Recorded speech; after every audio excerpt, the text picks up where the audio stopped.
On October 16th, the Wild update was announced in Minecraft Live.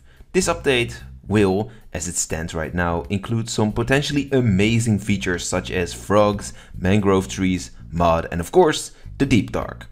Speaking about the Deep Dark, weren't we supposed to see that in the end of 2021, with Caves and Cliffs Part 2? Well, in this video, we will go over some of the losers of the recent Minecraft Live show, mostly highly anticipated new features, speculated updates, and in case of the mob vote, the actual losers. Number 1. The End Update. Despite never being announced in the slightest, this might be the biggest loser of this year's live show. After 1.60 Nether update, two commonly wanted updates were a Cave update and the End update. Currently we are in the middle of the former, but instead of the latter being announced, the beginning of your adventure gets more love.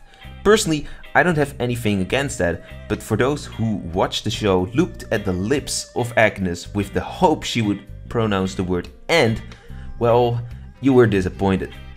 The end will be empty for at least another year, and then we get to see if the developers change their minds. Reintroduce.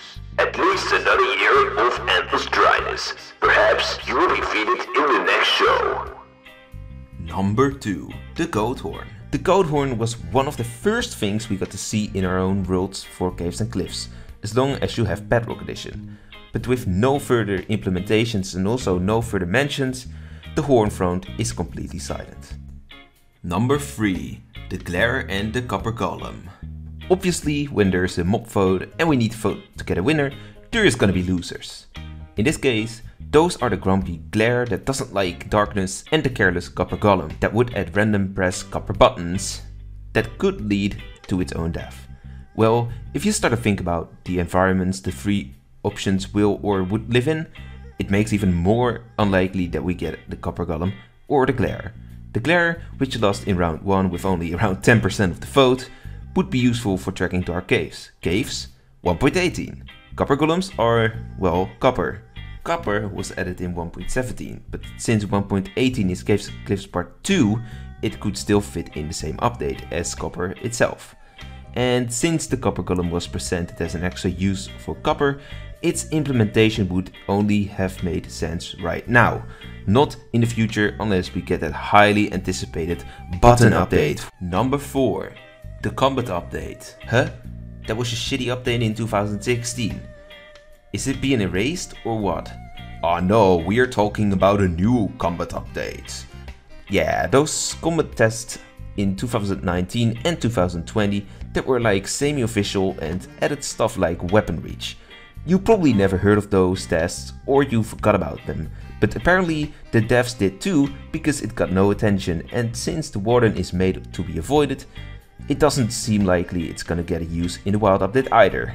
Will Combat and the End get merged into one update again after 1.19, like what happened in 1.9? Well, we will see. Number 5. Archaeology. Lastly, we got Archaeology, the poor third part of the original Caves and Cliffs update, as it was revealed in 2020 at least. It was postponed in the spring when the update split was announced. And they did it again, first letting it fall apart, then ignoring it.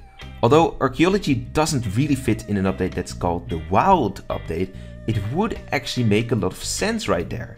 Imagine you are walking in the 1.19 mangrove swamp under the leaves and you find yourself a site. Really, tents, tree trunks, random bushes and some animals are what I call the definition of spicing up a forest biome, or maybe just any biome at all. Not only that, archaeology is also about what is buried underground, and sometimes that is really deep.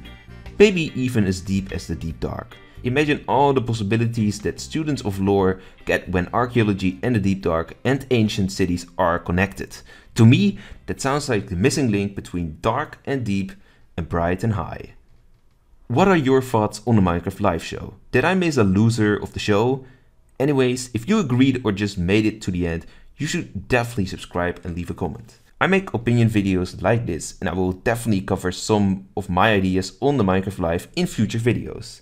You can also join my Discord server to share your thoughts and ideas for videos. For now, I will see you in the next one. Bye bye.